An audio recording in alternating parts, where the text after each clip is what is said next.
آج کی اس ویڈیو میں 3D اینیمیشن کی مدد سے ہم سیکھیں گے کہ گن کا ورکنگ میکانزم کیا ہے۔ گن کی ٹیکنالوجی کو اچھے سے سمجھنے کے لیے اس ویڈیو کو ہم 3 الگ الگ فیزز میں دیکھیں گے۔ آپ نے موویز یا ویڈیو گیمز میں دیکھا ہوگا کہ کریکٹر ایسا کچھ کرتا ہے، اسے کوکنگ کہتے ہیں، اور اس کوکنگ کی وجہ سے لوڈنگ اپنے آپ ہی ہو جاتی ہے۔ آئیے دیکھتے ہیں کیسے۔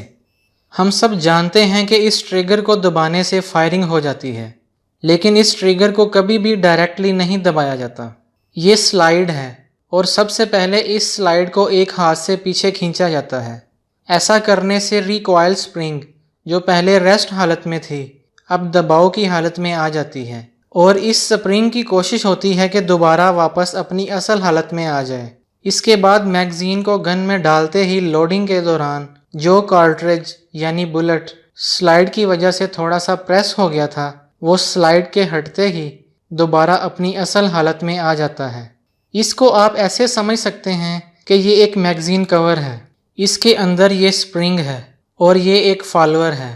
میگزین کچھ اس طریقے سے ڈیزائن ہوتی ہے کہ اس میں سے کارٹریج سلائیڈ ہو کر ہی باہر آ سکتا ہے۔ اس سپرنگ کا کام یہ ہوتا ہے کہ اس میگزین کے اندر جتنے بھی کارٹریج ہوں ان کو سلائیڈ کر کے اوپر کی طرف لے جائے۔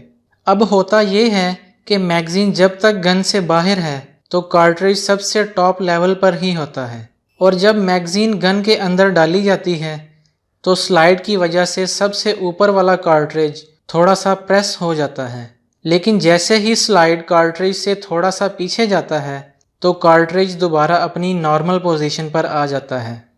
سلائیڈ کے اوپر بنا ہوا یہ پروجیکشن پیچھے جاتے وقت اس ڈسکنیکٹر کو نیچے کی طرف دھکیل دیتا ہے۔ سب سے اہم کام یہ ہے کہ سلائیڈ پیچھے جاتے وقت اس ہیمر کو گھما دیتا ہے۔ اس سارے پروسیس کو کوکنگ کہتے ہیں۔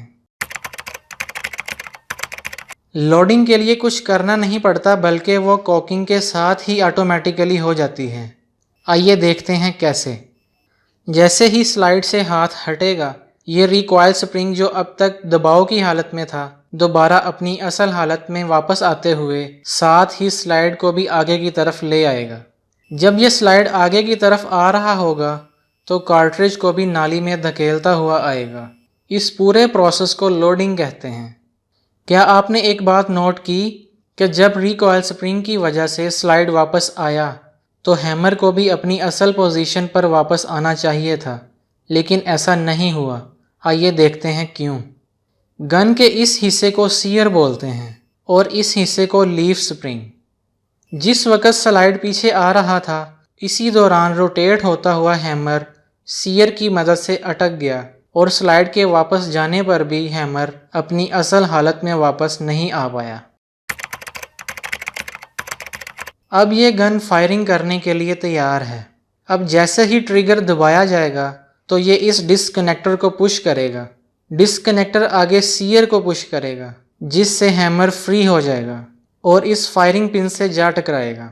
فائرنگ پن پھر کارٹریج کے پچھلے حصے سے ٹکرائے گی، جس کی وجہ سے سپارک یعنی چنگاری پیدا ہوگی، جو کارٹریج کے اندر بھرے ہوئے بارود میں آگ لگا دے گی۔ آگ لگتے ہی ہائی پریشر گیسز پیدا ہوں گی جو بلٹ کو 1000 فیٹ پر سیکنڈ کی رفتار سے آگے دھکیلیں گی۔